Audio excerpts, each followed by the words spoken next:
Peter Silseth is a missionary that proves that following God is always an adventure. Taking a look at the Bible, we'll see what it says about Joshua's legacy, and it's a good goal for us too.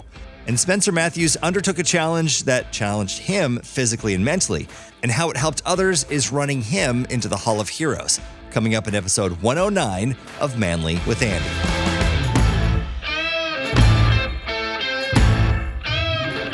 Now joining the podcast, Peter Silseth. He's a missionary and would love to get into your story here in a minute, Peter, just talking about the power of prayer and how following God is always an adventure. But first, I love to start the conversation with the big question. What do you think is the biggest challenge that men face today, and how do we overcome it?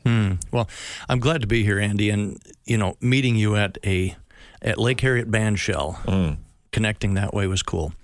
The biggest, you just start off like that. Yeah, not like just how really are light. you today or anything. We're warming you up. You know what? I think it's hard. I could give you, probably a quick top 5, but let me go with one that challenges me. Prayer, consistent prayer.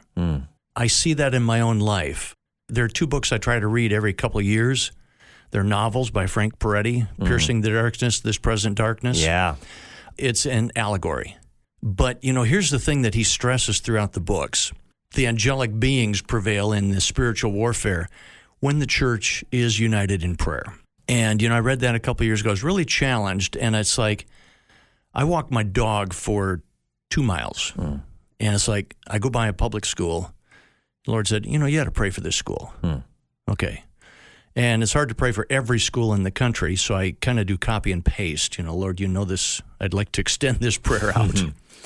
But then the Lord said, hey, on the rest of your walk, why don't you keep praying? And then I felt a burden to walk around my church every Wednesday and pray. Now, I say consistency in prayer because, it went really well at the beginning, where it's just, I'm just, Lord and me, we're walking together, and there's a nice wooded area through part of this walk, and it was really great. And then, okay, I got a busy day today. Okay, dog, it's just going to be a quick boom, boom, do your thing. We're back in the house. And, go by a week later and it's like, oh, God, we haven't had our special walk, have we? So I'd say consistency in prayer. The prayer of a righteous man avails much. I don't have my own righteousness. I'm enveloped in the righteousness of Jesus Christ. So, when I look at Abraham in the Old Testament, he was not a godly man when God first said, I'm going to make you a great nation, and then he went to Egypt and gave his wife away, and and God sent him out rich anyway. God, the creator of the universe, who spoke this universe into being, said, I want to have intimate fellowship with you. Well, I guess we can get in your story in a minute here, but you've been a missionary for how much of your life would you say? Well, here's the thing. Missions was never something I would consider when I was younger. It scared me. But in 1988, I had a college buddy who sent me a letter from Liberia, West Africa, said, I need somebody to pitch hit at this radio station for a year. Do you know of anybody? Well, you know what he meant. Yeah. Can you come over? We did. The radio station was waiting for government approval. It never went on the air. And we got chased out by the Civil War. And I looked back on that and thought, Lord, did we just waste time and money? And yet, to me, that was like spring training, okay? Warmed me up to the idea. And then in the mid-'90s, God came knocking again, said, how about full-term missions, What do you think about that? Found a radio station in Honduras that needed a manager, and we went. We lived there for 15-plus years. Health issues could not be fixed in country. My wife, she's a nurse, and she says, look, I'm not dragging your body out of here. It's time we go and fix you. So we left with a great struggle. I mean, Andy, I argued with God. I sat in my chair where I pray and read my Bible, and I said, God, my wife has all these Bible studies yet to do. She's counseling women. There's more I want to do at the radio. The boys I play basketball with, only 2 are saved. Lord, our ministries aren't done here yet. And I just felt a sense from the Spirit is, whose ministries are we talking about here? Because I had all this before you came. I can handle it. And Andy, God only does wondrous things. Okay. we said, okay, what are we going to do? Ended up doing some multimedia work for our mission on their short-term teams, kind of highlighting in a video sense what was going on, and had a great ministry. Enjoyed every bit of it. And then the Lord said, I need a manager for Hope Radio in northern Togo, West Africa, but you can stay in the Coon Rapids area and go over a few times a year. So in a nutshell, that's what happened. And you know what? I think it started off at the little Lutheran church my parents went to when I was a kid, because I got a $5 bill for my 5th birthday. My mom said, what do you want to do with that? So I want to give it to the missionaries. I don't remember that. But that church, little Elmwood Lutheran Church on McKinley Street Northeast, they sent out 2 missionary families in the 50s. I was born in 58, so I kind of caught some of that interest, and voila, as they say in French, here we are. Wow, incredible. We were talking about prayer, and yeah. Did you feel like, that, so your first attempt, you went to Liberia, Yes. and it didn't work. And speaking of prayer, Right. When that letter came, I hid it in my desk at work. I was managing a station in western Colorado, and my wife came in one day, and she said, she's talking to me, and I couldn't hear her because the Holy Spirit was quite literally yelling in my ear, go get the letter and show it to her. And she's ready to pack right then. And I'm thinking, we had to pray about this, about for a year. My prayer, Andy, on that one was really pathetic. One time, I think I said, well, Lord, what do you think? That was it. I mean, but that's all you needed, right? I mean, was it kind of like a Jonah and Nineveh thing? Like, I don't want to do it. God's gonna have to swallow me up and spit me out. It wasn't quite that severe, but when we called my folks to tell them what we were going to do, I was expecting, you're going to take our children to live in the jungles of Liberia. What is wrong with you, boy? My dad goes, yeah, we were expecting you would do this at some point in your life. And I'm thinking, you what? So I'd have to say somewhere in there, unbeknownst to me, my folks were probably praying along those lines. A prayer doesn't have to be flowery. Doesn't have to be magnificent sounding where everybody in the room goes, oh, what a prayer. I think the best prayers are just simple. It's from the heart. And it is a communion with our Creator, our Savior, our Father. So you're in Liberia. Yeah. Was it one of those things where you felt like there was going to be a breakthrough, or were things just progressively getting worse, and you're thinking, God, where's the miracle moment going to happen? Well, there was that, because I can't say I showed up with 100%, I'm so happy to be here. Right. The people of Liberia were wonderful people to be around. But quite literally, Andy, I would get up every day and say, what am I supposed to do? Because the radio station wasn't on the air. We didn't have electricity but from 6 to 9 p.m.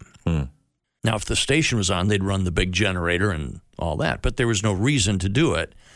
My wife, she's a nurse, so she was helping at the medical clinic and homeschooling our kids. I'd get up. It was stressful. What am I supposed to do today? I preached at a little church nearby, so that took a little bit of time and that sort of thing. But through the whole thing, it's like, why am I here? Quite literally, why am I here? And yet I was being prepared. Yeah, and I know one of the biggest challenges for me as a guy, and I know a lot of guys, is we just don't want to stand around and do nothing. Give us something to do.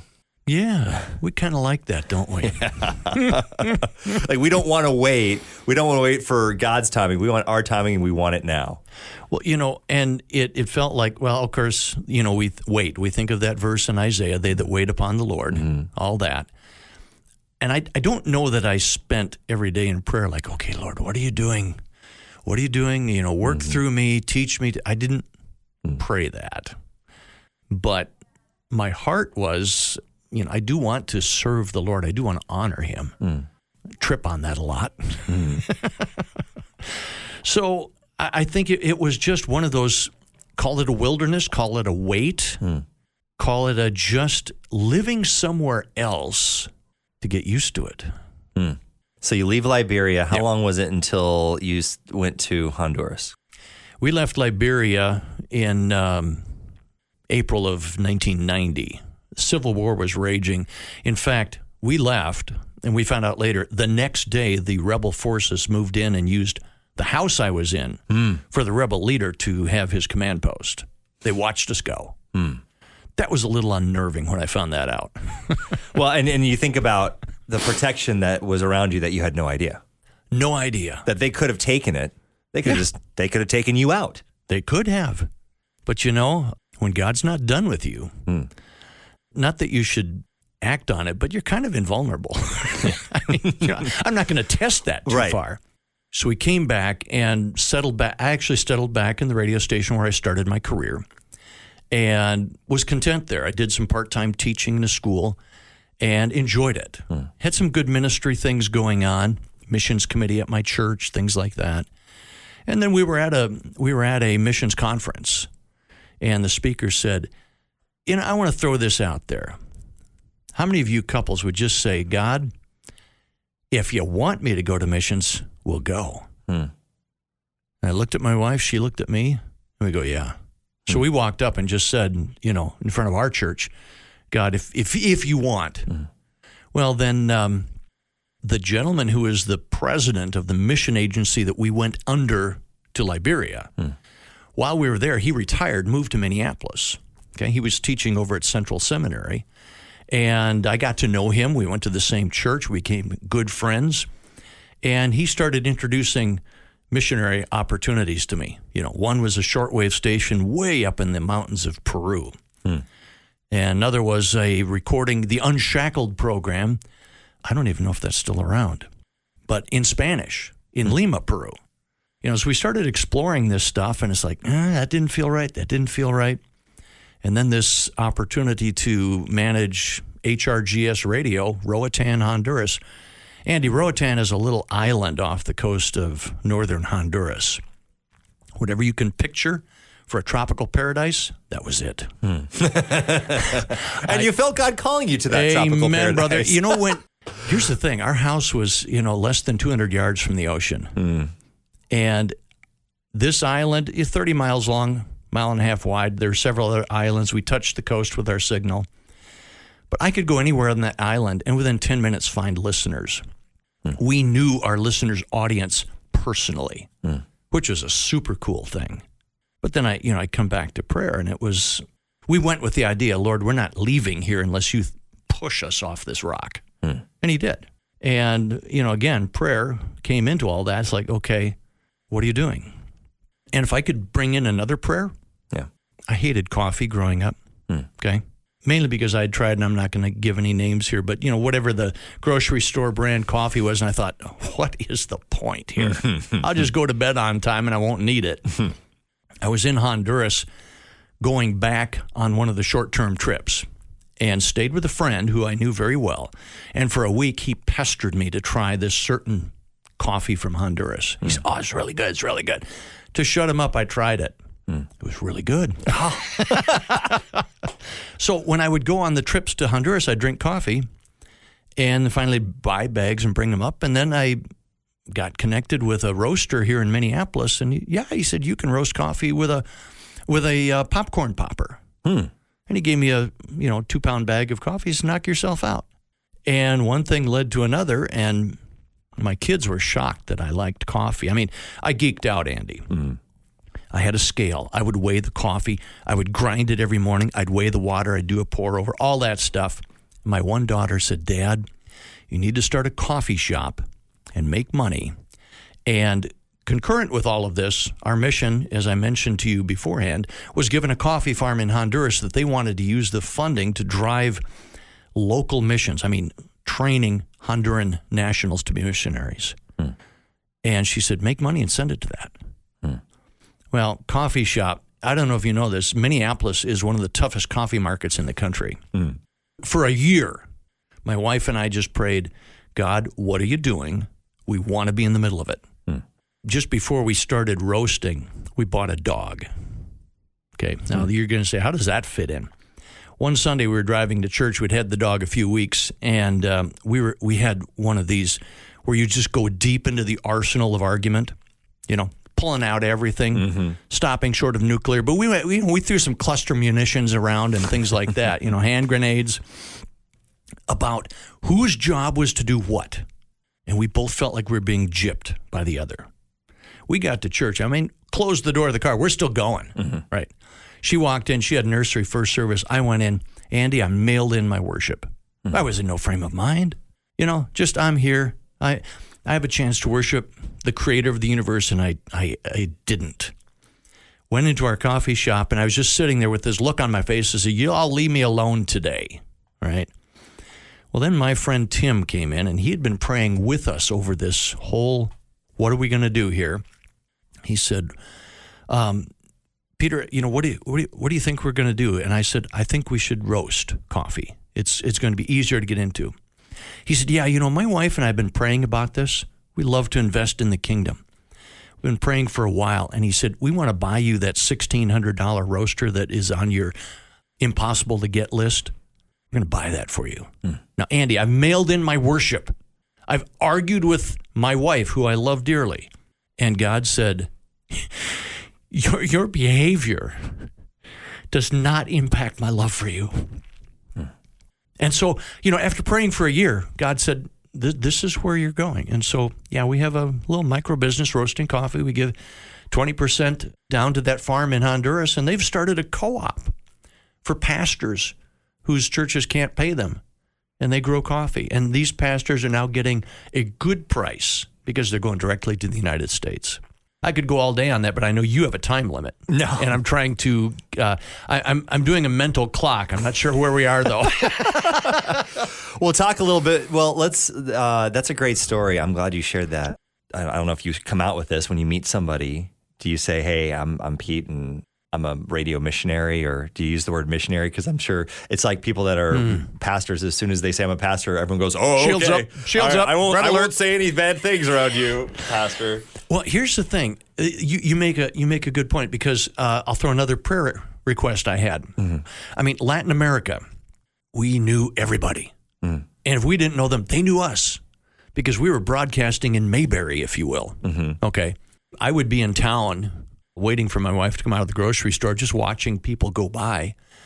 And this lady came out of nowhere, and she said, "You got it wrong today." Well, my wife and I had this little program called The Question of the Day. Most of the listeners were on her side. I said, "Oh, you're on my wife's team, aren't you?" Moving back here to warm and friendly Minnesota. I grew up northeast Minneapolis. We settled in Coon Rapids, trying to get to meet our neighbors. Oh, man. And I just had on my prayer list, Lord, I want a good friend close by. I just prayed for that. I was figuring somebody in church, type of thing. And I went to a garage sale shortly after we moved in, and this guy had something I wanted. And we settled on a price, and I saw golf clubs over in the corner. Oh, man, you're a golfer. Something to start. Because everybody, they drive their car into the garage, door goes down, don't see him, right? And he's, yes. I thought, oh, that's inviting. The guy always had an angry look on his face. But, as time went by, he'd drive down the alley, he'd see me, And so one day he stopped and he said, "Are you retired? Because I see you around all the time." I said, No, I work from home." "Oh, what do you do?" I said, "I'm a missionary." Now, I did find, moving back here and introducing myself to people, saying I'm a missionary, they were like, "Oh, that's nice." Because missionaries dig wells, build houses, things like that. And so he said, "Well, what do you do with that?" Okay, well, see, we were involved with our short-term teams going to Honduras. So in a summer, June, we'd send a medical evangelism team to one area working with 5 churches. We'd put a clinic every day in a different church in that community. Okay, free, all that, offer to share the gospel with people. The next month, we'd show up with an evangelism team to go with the people of the church into the community for personal evangelism. Sometimes the meetings were set up, sometimes they were spur of the moment. And then in August, we would do a discipleship training for people in the church and new believers from these outreaches. Okay, so as I would tell people, well, what do you do as a missionary? I could tell them we share the gospel. I put points of the gospel into my presentation because, oh no, that's what we do to people in Honduras. but they're getting it indirectly. See what I'm saying? And so I always look for something like that. If I can start a conversation with somebody and to see, something about them. Oh, awesome red sweater you're wearing, Andy. I see your glasses match. And if you choose to rise to that bait, we can talk for a while. And if the lead comes towards spiritual things, I'll go as far as I can without being obnoxious. So telling somebody I'm a missionary is a good intro. So do you feel like when you say that, people are more open to talking about spiritual things, or they start instantly, the wall goes up? I have not found walls going up usually when I say that. I had one lady who she just didn't. Most people are like, oh, that's nice. And sometimes it takes time. Like I had another neighbor, she's known for years I was a missionary, and one day I was driving past her house, rolled down the window, hey, how you doing, Peggy? We're just chatting a little bit. And I don't know how it started. We started talking spiritual stuff. And she's like, well, I'm not sure there is a God. I'm kind of on the fence on that. I said, well, he's pretty sure about you. I said, I would challenge you to do this. Go look in the mirror. Look at yourself and say, am I fearfully and wonderfully made? And the other thing to do is look at this world around you and say, how does this happen without God? God drops people into our path. I try to pray before I throw off the covers, Lord, help me to see who you've put in my path today, right? Because sometimes we just totally miss it. How do I see people? God, show me people with your eyes. Help me to see them with your eyes. Love them with your love. Let's talk about your ministry right now and just give people let them know how they can find out more and how they can get involved. Oh, sure. Hope Radio is in northern Togo. ABWE Mission Agency built a hospital in northern Togo a while back. And in 2008, they came to our mission and said, we'd like to build a radio station, but we don't know anything about radio. Can you help us? Well, I was in Honduras at the time, so other people in the group helped, and this radio station got built. Okay. I went in 2015 and helped build their tower. I became the tower climber for the station in Honduras because nobody else was willing to climb the tower. So, and if you get the right boots, it ain't bad. Got to have good strap too. And so I went over for the dedication in 2018. And then in 2020, so both ministries are now operating this thing together. Okay, we both have people on the ground. Both are bringing money into the situation. And in 2020, I was in our home office, and our president was talking to me for a while, and he goes, look, I got something for you. I would like very much if you would be the manager of Hope Radio in Togo. Now, I love radio. I'm digging being in your studio right now. This is one thing I miss, studio work, talking to the listeners, that kind of thing. And so he said, I want you to stay in the United States. You don't need to live over there. It doesn't make sense for you to go at this point in life. But go over 2-3 times a year and use Zoom and text to stay in touch with your staff. But I need you to do that. Are you willing? Now, Andy, inside I'm going, oh, yes! On the outside, I said, well, I got to talk to Sandy first, I'm going to talk to my wife. And he said, yeah, that's cool. Well, I talked to my wife. She goes, oh, you better. Good. She said, you were built to do this. And so I go over a couple times a year. And here's the thing, here's how God works. I've been prepared all through life for this now. God prepared me for something here and prepared me for something there, and now Hope Radio. And so when I went over for the first time in 2021, I had the backing of both agencies saying, you're the man, you're the manager. But I went in and talked to the people who I knew everybody. Okay, I already knew them. I went in that first trip and I just said, hey, look, sat down with everybody. Here's what we're doing on this trip. You're looking at me, I'm looking at you, to say, is this going to work with me not living here, coming and going, staying in contact technically? Let's talk at the end before I go, and let's see. I already knew they'd say yes, And so the other thing I was doing was looking at the station, and it was really a disorganized place, just with the way the studios were laid out, with the way the music was being handled by the software, the automation software was, it was not set up well. And so we just started over 2 years remodeling everything. Okay, going in and first of all, taking all the software back to the factory recommendations, saying this is how we do the automation, this is how we do the music, and we'll put it together. And they made beautiful music together. Took one studio at a time. We had 4 studios. We just took everything out of the room, clean sheet it, and it's all cinder blocks, so we can't change much. But we got some nice modular products to put in there and kind of fashion it up a little bit like you have here. Okay, so you can have one guy talking, engineering, 2 people with an interview. We have a big room where we can put 8 people in there. We have different community groups come in and want to give, health messages, things like that. And so it was just one thing at a time working through. We had 4 microphones in the whole place. And so, okay, we got to do this recording. All the mics go to that room. Now we got to do this. Well, some will go here. I put together a $10,000 product list, for mics, the shock mounts, the booms, new computers, new monitors, arms to the mount, just boom, all that. Put it out to my supporters. And I had one organization that supports us, and they said, we'll just cut the check. Just tell us where to send it. Oh. Now, check this out, Andy. So we had one missionary who was up here, and they brought all the microphones down in their suitcase, right? And we were able to get some other stuff shipped, but it was the computers. I was going to be there in May of that year. This was February. And it was like, DHL is $50 a cubic foot. That's pricey, There was a couple other ways to ship, but it wouldn't get there. I was just like, Lord, here's that prayer thing again. Lord, I would like those computers in country. I think they'd be good to be in country before I get there, so that I can supervise setting them up, And I actually, kind of half told the creator of the universe, I don't know how you're going to pull it off.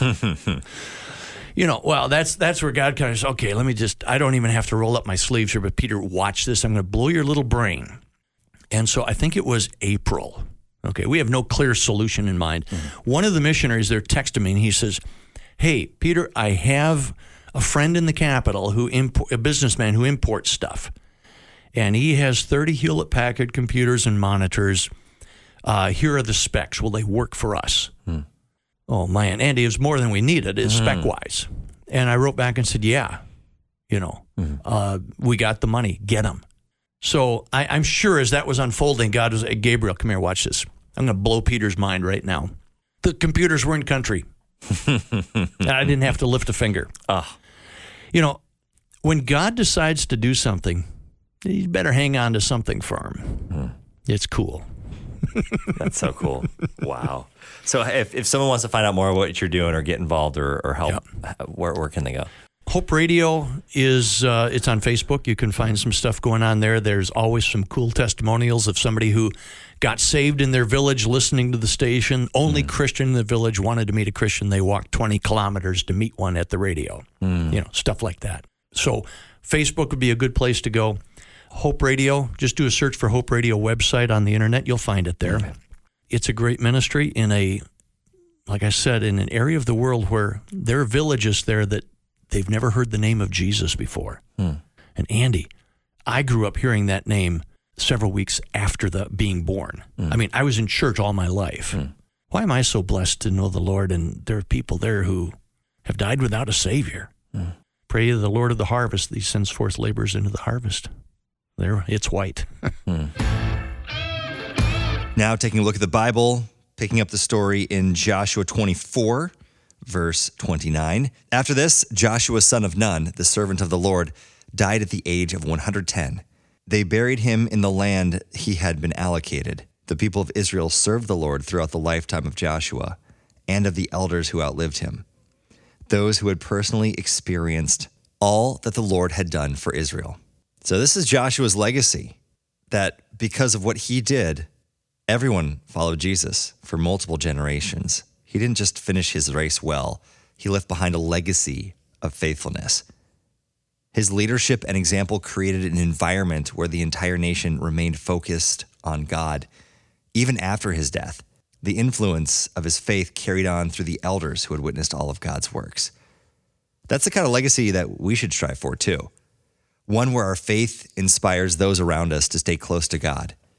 Joshua's life reminds us that legacy isn't just about what we accomplish. It's about who we lead, what we teach, and how we live. So I think it's okay to think about this right now for you. What's your legacy shaping up to be? Are you living in a way that points others to God? Not just for now, but for the long haul? Whether it's your family, your friends, or your community, remember that your faith has a ripple effect. Joshua didn't just lead battles. He led hearts to follow the Lord. And that's a legacy worth pursuing. So let's aim to leave behind a story that says, because of them, I stayed faithful to God. That's a goal we can all work towards. Now entering the Hall of Heroes,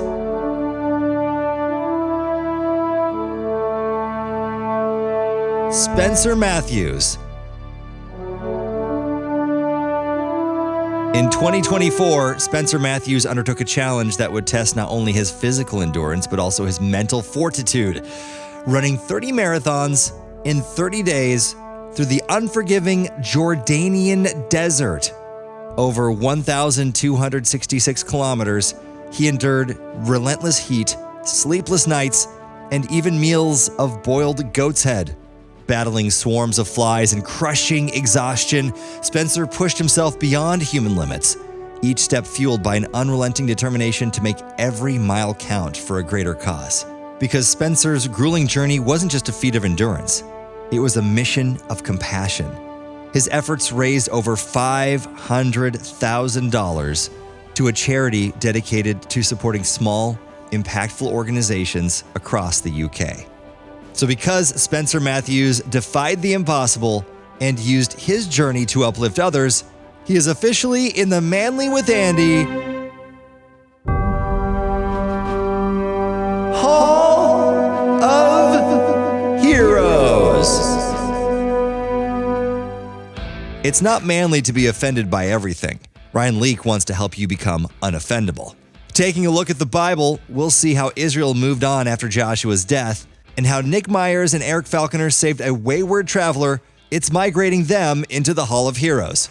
Coming up next week on Manly with Andy.